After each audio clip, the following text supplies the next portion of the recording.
உப்பே தெரியாமல் பாவக்காவை செய்யணும்னா அரிசி கழுவுன தண்ணியில் பாவக்காவை சின்னதாக கட் பண்ணி ஒரு 1/2 அன் ஹவர் ஊற வச்சுக்கோங்க. இது கூட கொஞ்சம் உப்பு சேர்த்துக்குங்க.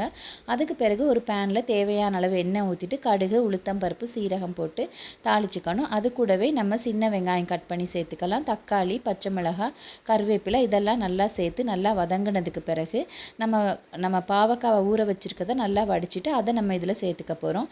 இதில் சேர்த்துட்டு இதில் கொஞ்சம் நல்லா மிக்ஸ் பண்ணி விட்டுட்டு நம்ம இதில் உப்பு தண்ணியை கொஞ்சம் ஊற்றிக்குவோம்.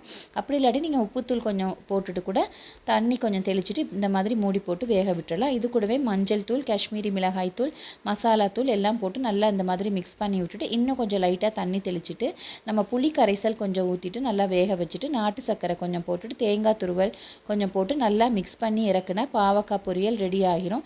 இந்த மாதிரி ஸ்டைலில் பாவக்காய் செஞ்சு பாருங்கள். ரொம்ப டேஸ்டியாக இருக்கும். சைட் டிஷ்ஷுக்கு ரொம்பவே நல்லாயிருக்கும். நல்லா பிடிக்காதவங்க கூட விரும்பி சாப்பிடுவாங்க. Thank you friends.